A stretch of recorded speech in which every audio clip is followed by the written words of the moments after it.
Facebook group. Alrighty. So welcome to day 2 of the Beat Your Cravings challenge. If you got my email so far this morning, so yesterday we went over day 1 material. Today we're going to go over day 2 material.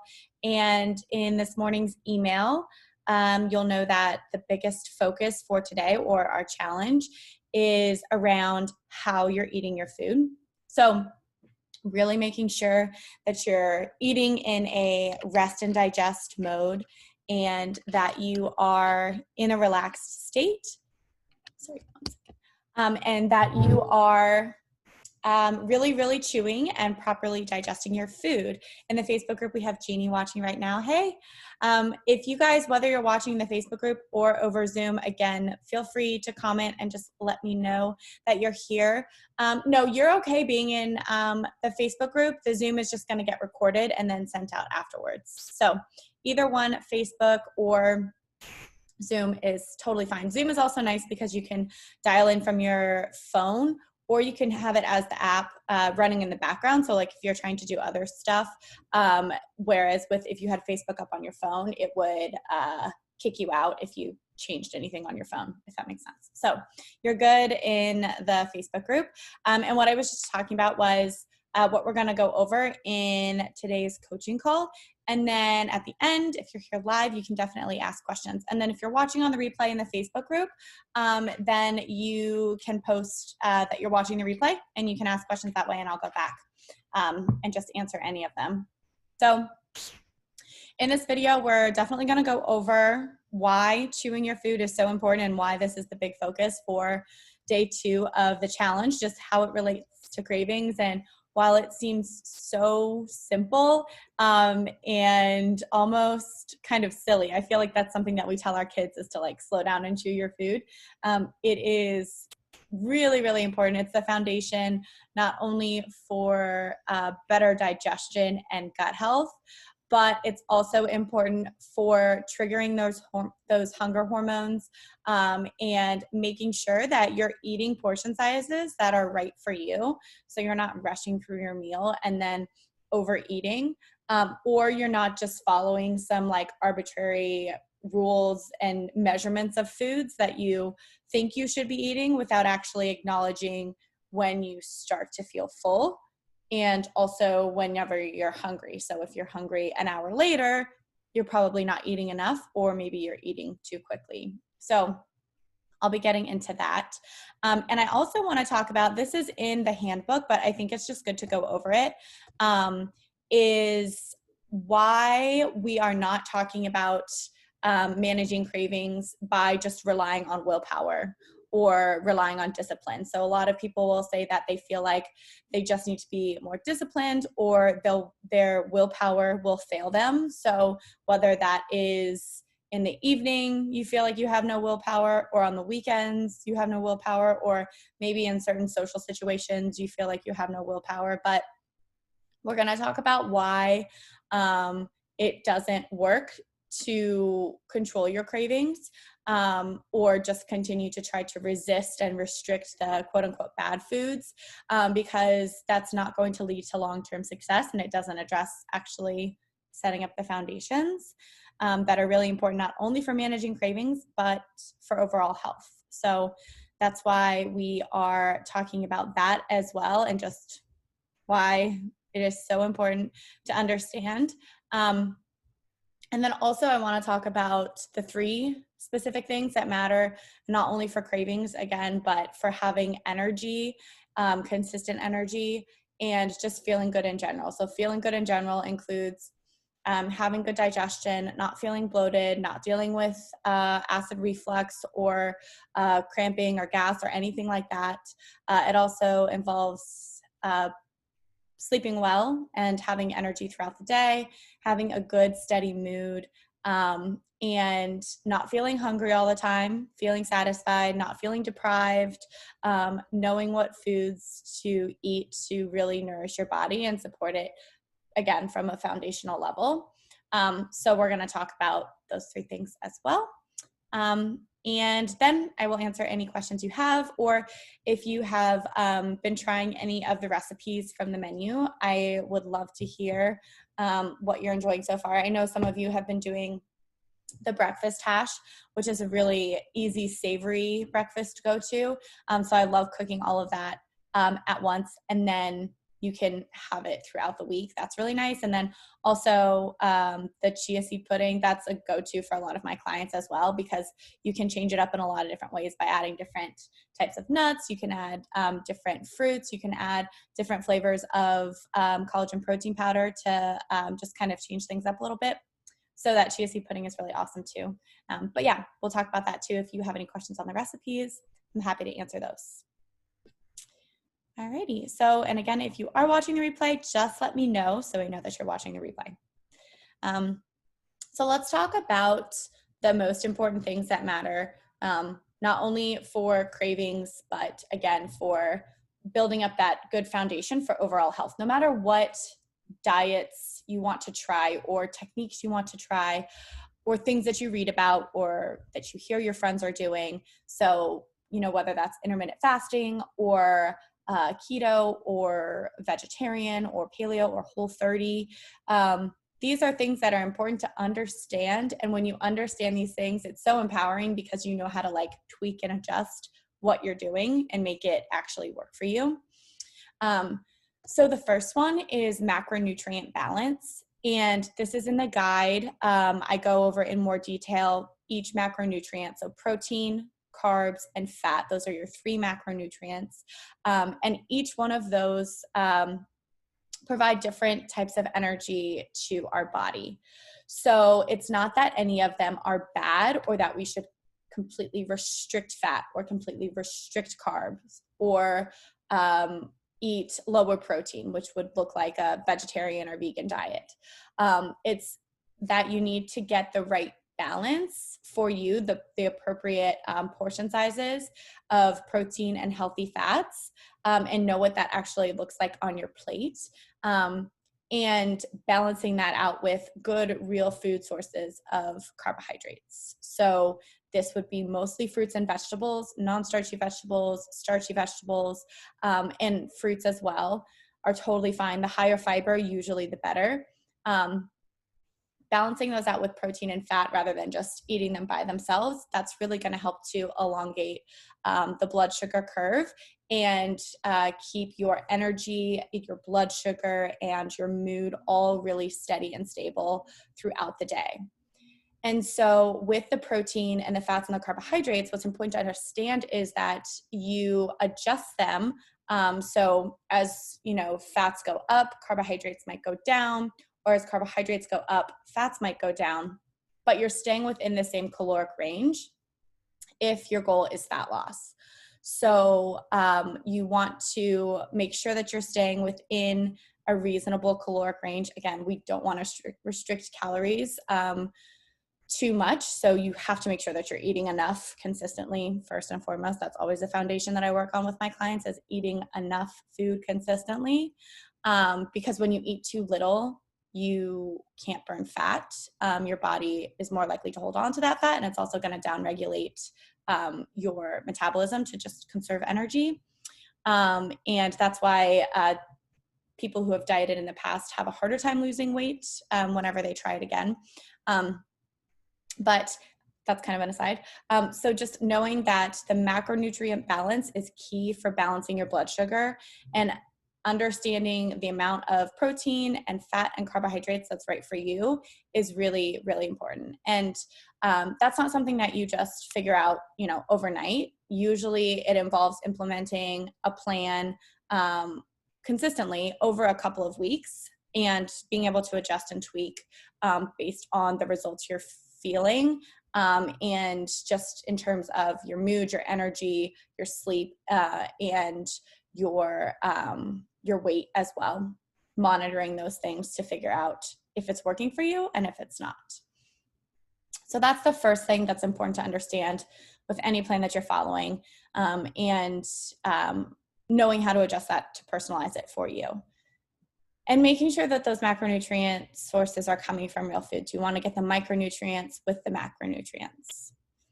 The second most important thing to really, really understand is hormonal responses. So when I say hormones, people usually gravitate right away towards thinking about our sex hormones and how they relate to maybe fertility or perimenopause or menopause or puberty, right? So those like big life stages. But hormones matter for basically everything in your body, the way you feel on a day-to-day basis. And then for menstruating women, the way you feel on a week-to-week basis. So hormones regulate your metabolism, so thyroid hormones, they regulate your blood sugar, insulin, glucagon, the things that we're talking about a lot in this challenge. They regulate your hunger, so ghrelin and leptin, and they regulate your menstrual cycle. They regulate your cravings, so low levels of progesterone, for example, might make you feel like you have more cravings in the weeks leading up to your period. And that's just to name a few off the top of my head. There's also cortisol, which is our stress hormone, which can also increase your blood sugar, which can lead to cravings. So it's so important to understand the hormonal responses that every single bite of food you eat causes a hormonal response with insulin, glucagon, ghrelin, leptin. And if our goal with what we eat is to shut off those hunger hormones and balance our blood sugar, and we know that we're manipulating those hormones in a way that, again, makes us feel full and satiated and balances our blood sugar, then we're going to feel really, really good throughout the day. And we'll also be able to make decisions on what we want to eat on a daily basis. You know, do you really want to have the piece of bread first thing in the morning? Or do you want to have like an egg casserole instead? You can make those decisions based on how you want to feel. So when you think of hormones, I want you to think of them as chemical messengers in the body that are impacted by specific foods and also by lifestyle choices and things that we do on a day-to-day basis. And you have the ability to control these hormonal responses, which is really cool. When you understand it, you can control these hormonal responses and you can make food decisions and lifestyle decisions based off of that. And then the third piece that's really important to understand is inflammation. And this can kind of be like a buzzy word. You know, there's anti-inflammatory diets and anti-inflammatory recipes and foods. People ask me a lot if like turmeric is really good for lowering inflammation or coconut oil. And it's not one food in isolation that's going to lower inflammation. It's looking at what foods your body specifically is responding to. And if it's reacting in a way that could be causing inflammation, then that's important to address. But it's really important for you to know what inflammation in the body looks like. So it could be showing up as headaches, as skin issues, you know, rashes, acne, eczema, things like that. It could be showing up as brain fog. It could be showing up as chronic fatigue, digestive issues, chronic aches and pains, not being able to recover from workouts. So it's not just inflammation in an acute sense of like, oh, I get a scrape and it's inflamed. It goes throughout the whole entire body. And then also figuring out where it's coming from. So for some people, inflammation is coming from food, from eating just straight up processed foods, or it's coming from foods that are even seemingly healthy, but your body doesn't handle them well. So a big bowl of oatmeal could be causing inflammation because your body cannot properly break down and digest grains as a source. So food in particular, figuring out which ones are causing you inflammation, and then exercise is a source of inflammation. Again, we want it in acute periods of time, not long chronic inflammation. So going for like really long runs every day, this is going to cause more inflammation in the body. And then stress is another source of inflammation, whether that's mental stress, emotional stress, physiological stress. Not getting enough sleep is a huge stressor. Over exercising, under eating, those are all really big stressors. And then the other big one that is harder to notice and pick out, but this is like more in depth with one-on-one clients, what we do is looking at underlying infections. So if there's something else going on, like with their gut or mold toxicity or something like that, then we know that there's that chronic source of inflammation happening. And when we have inflammation, it's not going to, it's basically going to be harder to accomplish anything else with our goals. So it definitely makes it harder to lose weight. And you want to try to heal the inflammation first before you can achieve, good digestion, healthy balanced hormones. If you want to get pregnant, if you want to have a healthy pregnancy, if you want to not have cravings or crave like the sugar and the carbohydrates, and if you want to be able to lose fat, then you have to get a handle on inflammation first and foremost. And that's why really good quality foods are important as well. So I hope that all makes sense. I know that was like a lot of information, but whenever we can understand those three things, the macronutrient balance, the hormonal responses that food causes in our body, and looking at inflammation from like a whole body perspective, then it makes sense to eat in the way that makes us feel good and know what that actually looks like for you. And also helps to get a handle on cravings permanently in the long term, so that you're not relying on willpower and discipline and all that stuff that we try that fails us, or another diet that we do for a period of time, but then it might not be realistic to stick to, or we can't continue following it in the long term. And going back to the willpower and blood sugar aspect of things, the reason that the blood sugar, like I keep hammering that in, and we addressed that a lot yesterday. So yesterday was the big focus on balancing your blood sugar with that protein, fat, fiber breakfast. And again, if you haven't looked at those breakfast recipes, definitely make sure you do that. But changing your breakfast is the first start to balancing your blood sugar first thing in the day. That's going to get you off on a really good foot. And when your blood sugar is balanced, then you're not fighting that roller coaster, and you're not going to those extremes of spiking your blood sugar and then it dropping quickly. And then when it gets low, that's when we feel hungry and tired and have those cravings and need that quick pick me up to raise your blood sugar again, but it goes back up quickly because it's a source of carbohydrate, whether that's a bag of pretzels or a muffin or a granola bar, or even just a piece of fruit. What we want to do is eat the protein and fat so that it's coming back up and then it's stabilizing. And then we're not feeling like we're controlled by our cravings. We're not having those energy and blood sugar dips and spikes and dips and spikes. So going back to protein, fat, fiber as your combination for all your meals, and starting with breakfast is important, but also using the meal plan to see examples for lunches and for dinner will help you to use that blood sugar balance concept as a foundation. So for all the 5 days, you're thinking, how can I eat in a way that balances my blood sugar? And just knowing how to do that is going to help a lot with not only the cravings, but your energy and your sleep and your hormones as well. So if you guys ever have any questions about that, definitely just post in the comments, or you can respond to any of the emails that are going out for this challenge, and we can figure out if what you're doing in a day is balancing your blood sugar, and other things that could be coming into play if you feel like you are maybe still experiencing the effects of that blood sugar roller coaster. So that's important. Blood sugar balance really matters so that you don't have to rely on willpower and discipline. And then keeping in mind those 3 really important concepts and mastering those so that you understand why you're doing what you're doing, and really you can make your customized nutrition plan based off of those things. And there's obviously more that goes into it, but that kind of scratches the surface of why understanding what you're doing can help with making those longer term decisions for yourself, and not feeling like, you're having trouble sleeping, or you're not feeling bloated, you're not feeling tired and fatigued, you don't feel like it's really, really hard to lose weight. You're just feeling balanced overall and really, really good.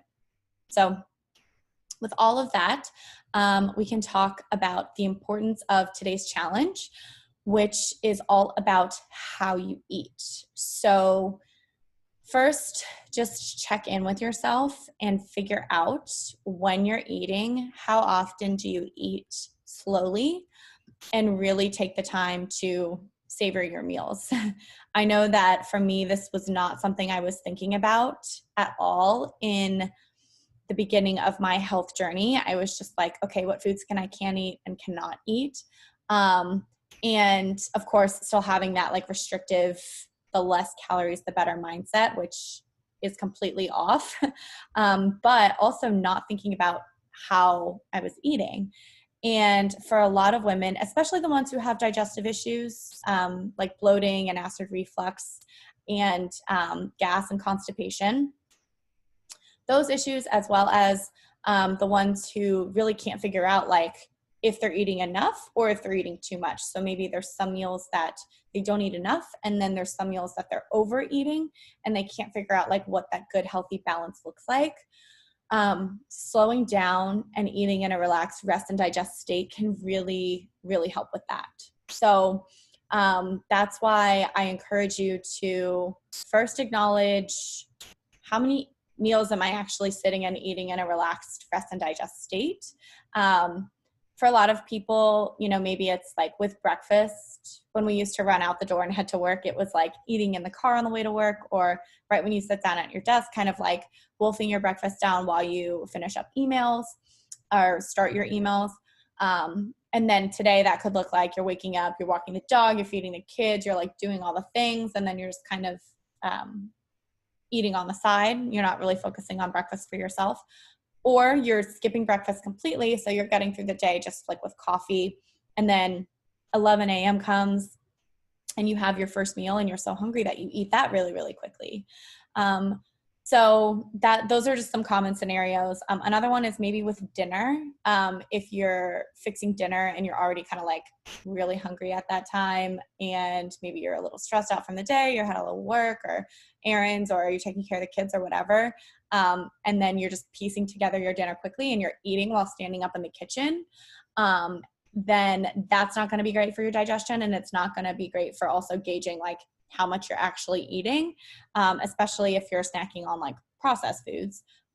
You could definitely overeat there pretty easily. And then you're sitting down and you're eating quickly because you're so hungry.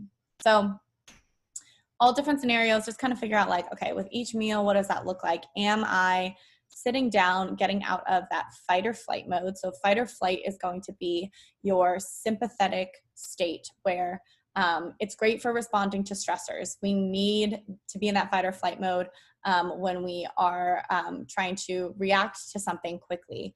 It also increases cortisol, which is your stress hormone. But when that is increased, then your digestive enzymes and your stomach acid will decrease. And so this, from the digestive perspective, makes it a lot harder to properly break down your food. And your body isn't prioritizing those other functions. It's not prioritizing digesting your food because all it can think about is responding to that stressor and what it needs to do. So that's why just even eating when we're like rushed or distracted, it can lead to bloating and overeating. And we also don't signal our hunger hormones to be released, so we're not actually feeling satisfied by the end of our meal. And a good gauge I like to use is with every single meal, if you had to rate it on a scale from 1 to 10, like satisfaction wise, it should be between like a 7 to 10. So you should feel like your meal is completely satisfying to you, that it tastes good, it's filling you up physically, and you're really, really enjoying it. And sometimes that means adding in a little extra something to it that you might think is bad, but it satisfies your meal so that you're not looking for things later on. So the benefits of chewing down, the benefits of slowing down and really chewing your food are huge, and they go beyond just better digestion. But to kind of summarize that too, and this was sent out in the email as well this morning, but you have time to get full. So you're going, 20 minutes throughout your meal, your body is actually signaling, your stomach is talking to your brain and it's saying, okay, I'm getting full. Ghrelin is your hunger hormone. So I think of like a gremlin is hungry. Ghrelin is shut down. Leptin, which is your like I'm satisfied hormone, that is released.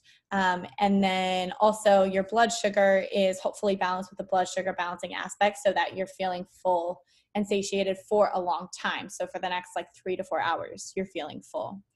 And this also gets away from the mentality that we always have to count calories. So you can listen to your body, you can get that feedback. And then you're not having to think like, was that, too much of an avocado? Like, did I eat too much avocado?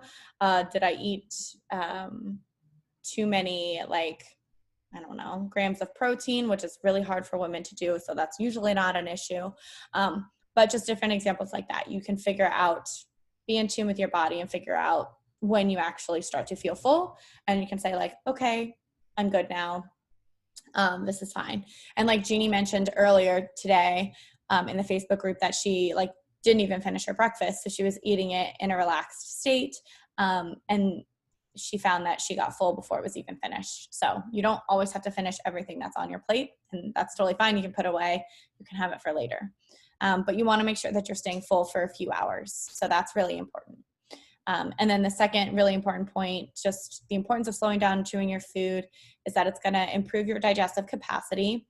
And another reason this is important is not only because you don't want to feel bloated and crappy, but also from the gut bacteria perspective. I've talked about before how an imbalance of gut bacteria can cause cravings because bacteria loves to feed on sugar.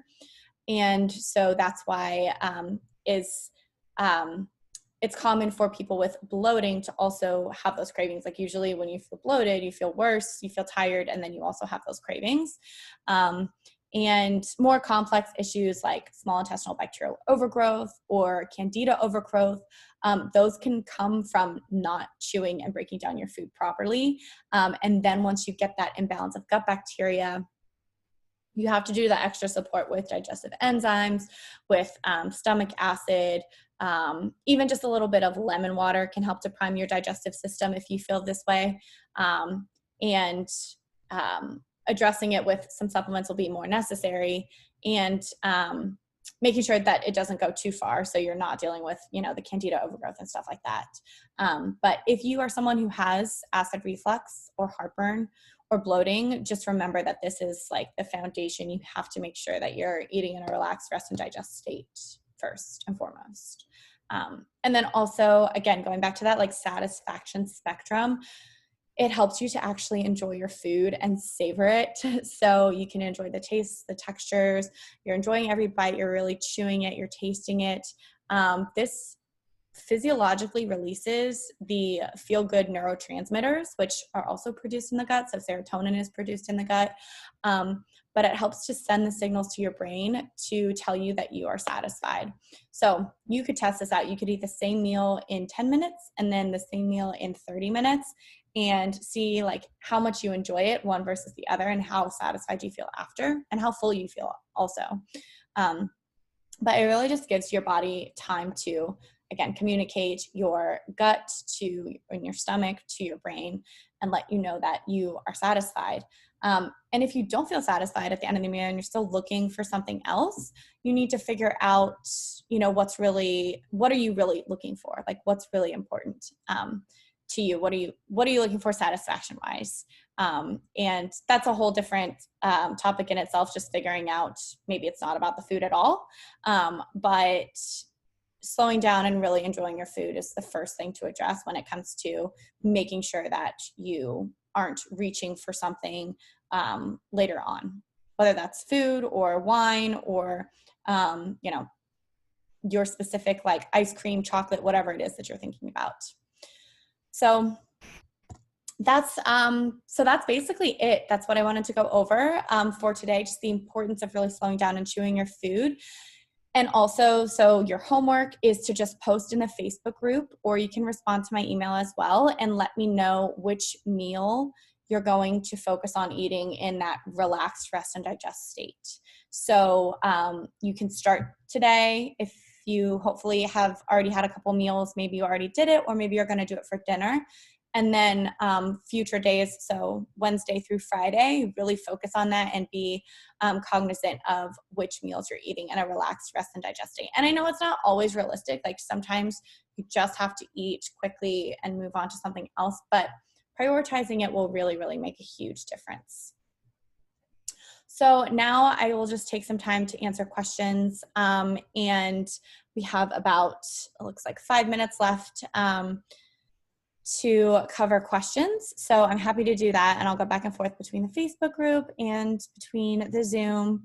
But thank you guys for watching if you've stayed till the end, and also for posting in the comments. That really helps me to just let you know that you're here. And if there's anything from this coaching call that was kind of like an aha moment for you, or that you really took away from it, then feel free to share that and let me know so I know what you guys are learning, and also can hold you accountable if there's something that you really, really want to focus on for yourself. So Christina asked about dairy. So is dairy not a good source of protein, and why? You, being me, seem to discourage that in your list of foods, but I love Greek and Icelandic yogurt for breakfast. Found the coconut yogurt I bought has no protein. Yeah, so dairy and processed dairy in particular, so basically anything that's pasteurized and altered in some way, and usually found at the grocery store, is inflammatory for a lot of people. Regardless of being lactose intolerant, it is really hard for us to break down because we don't have the enzymes as adults to break down the dairy proteins. So that's one thing. So it can cause digestive issues in the way of bloating and gas and things like that. And then it can also cause inflammation that shows up as skin issues. So acne or rashes or redness of the skin. So those are things that I would look out for if you are eating dairy a lot. Just see if you have any of those symptoms. And if your digestion is totally fine, and if you don't have any allergies or congestion or headaches or skin issues, then it's probably okay and your body can tolerate it. But like I said, for like 90% of people, it usually seems to cause some sort of issues, and we don't realize that until we take it out. And then work on healing the gut and maybe adding in back some really good like raw sources, or goat milk sources are really good, and figuring out like in what amounts you can eat it so that you're balancing your blood sugar. So you don't want to do like low fat yogurts because those are going to be higher in sugar and not great for your blood sugar. But it definitely helps to eat those full fat versions at least, because they're less processed and they're going to stabilize your blood sugar. So Melody, you're so kind. Megan's flawless skin due to no dairy, love it. Actually, yes, in part that, and then also really good healthy fats. So taking out canola oil and vegetable oil and focusing on like coconut oil and real grass-fed butter made a huge difference. And then when I do eat dairy, I definitely break out a little bit in the following days, but cost benefit, sometimes it's worth it. So it's fine. And yes, Christina, olive oil is definitely okay. So I would change that up. If you feel like you're having yogurt a lot for breakfast, just take that out for a week or two and see if you notice any differences. And for people who can handle dairy, so doing like a full fat Greek yogurt with very little sugar is totally fine.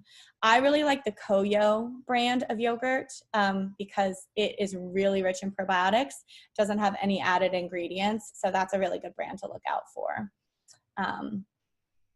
So yeah. And if you're doing the coconut yogurt, you can always add in like some collagen protein powder with that to bump up the protein, or you could do a side of like a couple boiled eggs or turkey sausage or something like that to make sure you're getting enough protein. And then the coconut yogurt would just be your good source of healthy fats. So yeah. So in the Facebook group, Jeannie, I love that I can like go back and forth with this. Jeannie asked about where do beans fall. So beans are, I don't think they're on the recommended food list for this challenge, just because we're cutting back on a lot of the starchy carbohydrate sources like beans. I would rather you swap those for veggies, whether they're non-starchy or starchy veggies, like potatoes, sweet potatoes, squashes, things like that. And then also replacing them with animal sources of protein, so you're getting those complete sources of protein that aren't really rich in carbohydrates. And beans are inherently harder to digest too. So if you feel bloated and gassy, then I would look to the beans. And that includes like lentil pastas and soy products and things like that. They can cause a lot of bloating and digestive issues. So yeah, Melody's making some great recommendations in the Zoom chat. So I'll be sure to share some of these in the Facebook group as well, or Melody, if you want to post those there, then that would be awesome. I love good ice cream alternatives. So a little bit of frozen fruit with some stevia or like raw cacao powder, and the Primal Kitchen Collagen Fuel. It also like fluffs up nicely whenever you blend it together. That combination with a little bit of coconut milk makes like a very creamy, blood sugar balancing friendly dessert that's not actual ice cream. So that's great. Alrighty. So if no one has any other questions, yes, ghee is awesome. So if you want to do clarified butter is what ghee is, you can use that for roasting vegetables. You can use it for cooking your meats, adding into casseroles, basically anything that's a really good healthy source of fat. I love it on top of potatoes and sweet potatoes. It's great. And the detailed food guidelines, I'll double check to make sure that that's in there, but like olive oil is in there, ghee is in there. So you see like all those healthy fat options. And also in the Cravings manual, the protein and fats that are broken up down there, it should all be in there too. So I'm just checking to make sure. Actually, I'm gonna have to add that. I did not have ghee in there. So yeah, ghee is perfect. Okay, and you'll see in the recipes too, like you can use coconut oil, you can use ghee, you can swap any of those healthy fats as well. So thank you so much, guys, for coming. And don't forget, you can still share this challenge out. So I'll post the link again in the group, but you can still invite people to join, and they can sign up through Teachable and get all the materials like through the modules. And then also they can, you know, come to the live coaching calls and things like that too. It's not too late for them to start now. So. Okay, and then we'll be back tomorrow for a live coaching call. I will send out a detail with the specific time for you guys, and again with the Zoom link and the Facebook event as well. And you'll get your day 3 email tomorrow morning at 8 a.m. So keep an eye out for that. And I will talk to you guys later. Bye.